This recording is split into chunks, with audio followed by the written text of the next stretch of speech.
Bonjour à tous, Chris. Petite vidéo de journée, alors pas grand chose à dire.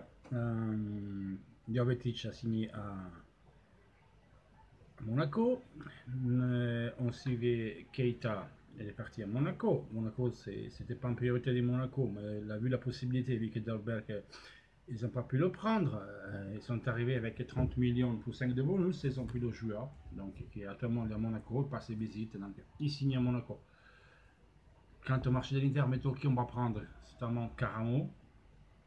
Et quant à l'externe d'attaque, mettons, je ne sais pas, hein, je sais pas quoi vous dire.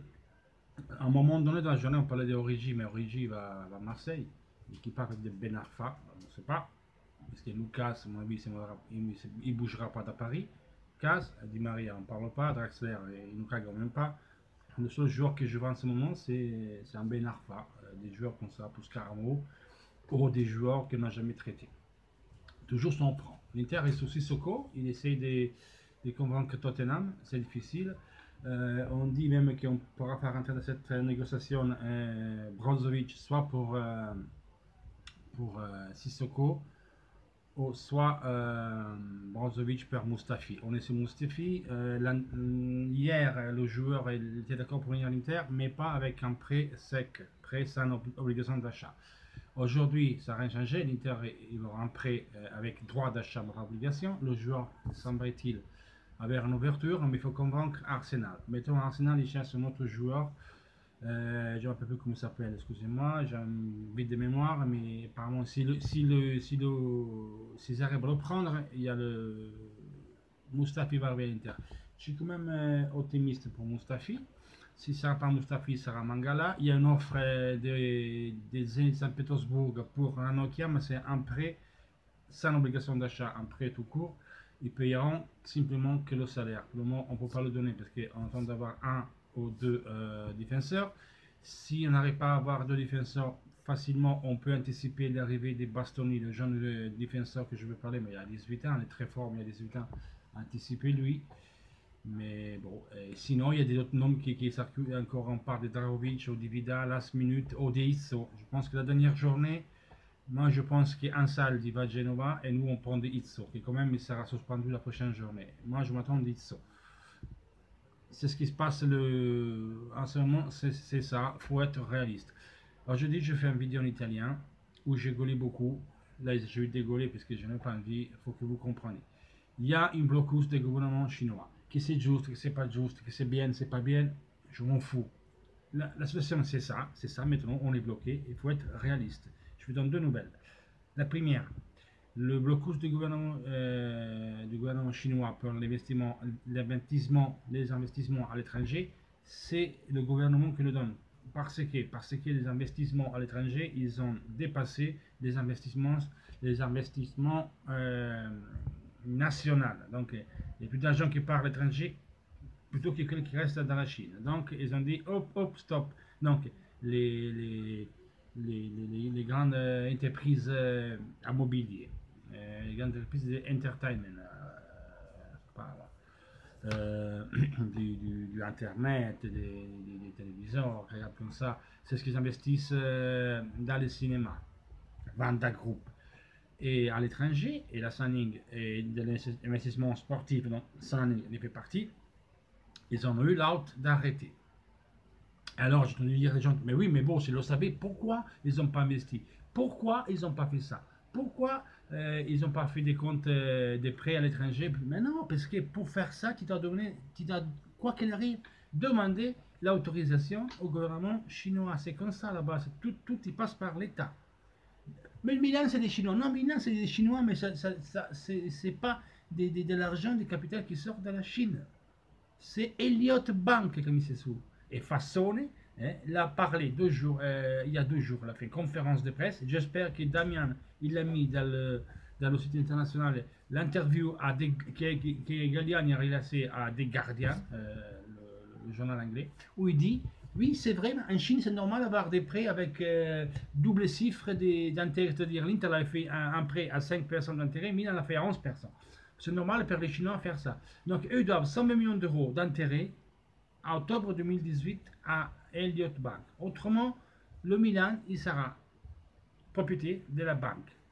Ça ne veut pas dire que Milan va en faillite, donc ils risqueront rien. La banque, il aura Milan, le vendra après à qui veut. Voilà ce qu'ils ont fait. Gallia, et c'est le Frassone et Lee, comme ça s'appelle le truc du Milan. Et c'est ce qu'il a dit. Qu'est-ce qu'il a dit, Gallia? Sinon, on n'a pas d'argent. Cette année, on va parler des champions, on doit vendre les tops. Et c'est quel le top du Milan? Donnarumma, Bonucci à 32 ans, Québec, qui prend 7 millions et demi de salaires par an. C'est ça le top du Milan? Alors, vous voyez que je ne vais pas raconter des cagades aux deux peintres de Milan qui nous ont insultés l'autre fois, que puis j'ai bloqué. Mais à tous les autres peintres qui me regardent, parce qu'il y en a des peintres qui me regardent du Milan, mettez-vous ça dans la tête. Moi, je n'ai rien contre le Milan. Je veux dire les choses comme elles étaient. Et c'est ce que je veux dire. Voilà. Votre façonné, hein, la direction des gars du Milan, elle a dit exactement la même chose. Donc, vous allez vous faire avoir. Ne me cassez pas les couilles. OK? Voilà. Moi, je dis, je n'ai rien contre le Milan, je n'ai rien contre personne. Je dis les choses comme elles sont. Le fair play, comme ça marche comme ça. Voilà. Voilà. Et voilà. Donc, c'est vous n'allez pas en Champions, vous devez vendre. Et il a dit candidement, s'il n'aura pas d'argent, c'est Elliott qui sera propriétaire des Milan. Bref, on ferme sa parenthèse sur le Milan, on reprend Sanning. Donc, ils ont bloqué les investissements. Vanda Group, qui c'est le groupe qui a investi plus de tout à l'étranger, 9 milliards d'euros en Hollywood, dans les yachts de luxe, sur l'Atlético Madrid, sur des cinémas, sur l'entertainment, sur le web. C'est ce qu'a fait. Voilà.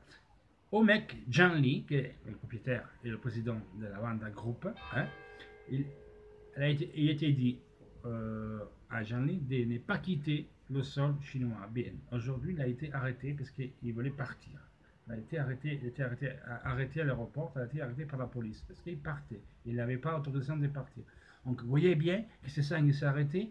Il ne le fait pas comme ça. Oui, c'est sûr que je viens de voir la publicité qu'a fait Sanning ou Zanetti à San Siro avec le logo de l'Inter et les écritures en chinois qui disent que Milano c'est la base de la Sanning. Oui, après, bon, je crois que c'est pas. Ils auraient pu lever quand même ces publicités. Maintenant, volant ou pas volant, si on veut, on veut pas, c'est comme ça. Donc, il faut être réaliste et essayer de prendre quelqu'un qui nous complète l'équipe. Si on va voir jouer quelqu'un d'arrive toute l'année, ça me casse les couilles. Maintenant, Chic, il était allé à Rome à 42 millions d'euros. Qu'est-ce que vous voulez que je lui dise? Il était allé là-bas. Ferrero, c'est un gros con. Et là, Ferrero, il m'a demandé Eder. Il va te faire enculer, mon poteau. Tu vois Eder, tu mets 50 millions d'euros maintenant. Voilà. Donc, Chic, il a dit c'était un joueur roman et romaniste.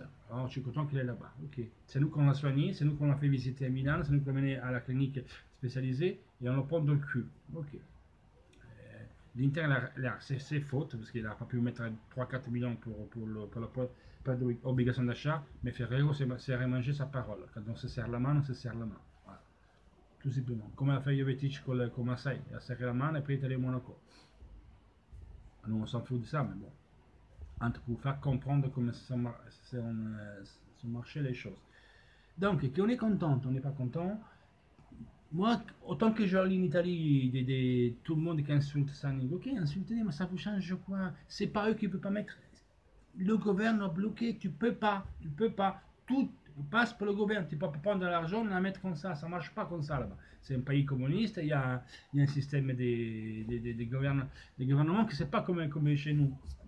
Donc, tout, il passe par le gouvernement. Pourquoi vous croyez que quand l'Inter achète un joueur, c'est long la trafic bureaucratique pour traduire le contrat et pour dire s'ils nous disent oui ou non. Parce qu'eux doivent demander après au gouvernement, on va investir en ça, est-ce qu'on peut ou est-ce qu'on peut pas. Pourquoi ils ont venu Paulinho, le club chinois à Barcelone à 40 millions d'euros? Parce qu'ils vont couper.